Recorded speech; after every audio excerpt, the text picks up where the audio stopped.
Hello' everyone, আজি আমি ঘৰলৈ যামগৈ। সেইকাৰণে ৰাতিপুৱা সোনকালে উঠি চাহটো খাই ল'লোঁ, লগতে গাও ধুই ল'লোঁ আৰু কাপোৰযোৰ পিন্ধা নাছিলোঁ, বহুত বেছি গৰম আছিলে। ভাবিছিলোঁ যোৱা সময়তে একদম পিন্ধি ল'ম, সেইকাৰণে পুৰণা কাপোৰ পিন্ধিয়ে আছিলোঁ। তাৰ লগতে আকৌ আহিম বুলি দুপৰীয়া ভাতটো তাতে খাই ল'লোঁ। ভাবা কথা কেতিয়াও সিদ্ধি নহয় বাৰু, আমাৰ অহাটো কেনচেল হৈ গ'ল ঘৰলৈ। ইমান গৰমত চুনিয়ে ফেন অফ কৰি তাই ভইচ অভাৰ দিবলৈ ৰখি আছে। আন্তাৰে আকৌ আমাৰ পৰা লুকুৱাই বিস্কুট খাই আছে। লাষ্টত বাৰু খোজোতে তাই এখন দিলে, পিছে ঘূৰাই দিওঁতে তাই নলয়, তাই হেনো মানুহৰ জোতা নেখায়। আমাৰ আন্তাৰে আকৌ বহুত ধুনীয়া গান গায় দেই, চব গান মুখস্থ আছে তাই।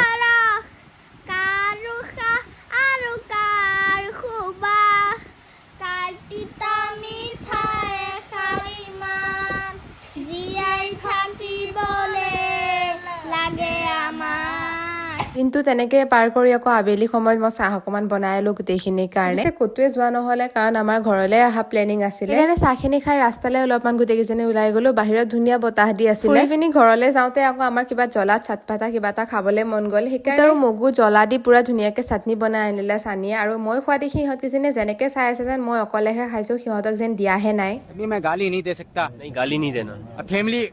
তেতিয়া আকৌ এনেই থকা সলনি অকমান টিভিকে চালো। টিভি চাওঁতে চাওঁতে আমাৰ 10টা মানে বাজিলে, মানে ভাত খোৱা সময়ে হ'ল। আৰু আজি পিছে আমি একদম চিম্পল কে বনাবলৈ দিছিলো। গোটেইকেইদিনৰ ভিতৰত আজি ভাতটো খাই মোৰ বেছি ভাল লাগিল, মানে কমফৰ্ট ফুড হয় আজি। ভাত পানী খাই আকৌ চবৰ কাৰণে মই তামোল কাটিলো, লগতে বাৰু ময়ো এখন খালো। বাৰু আজিলৈ ভিডিঅ'টো ইমানে আছিলে, নেক্সট এটা ভিডিঅ'ত আকৌ লগ পাম, বাই।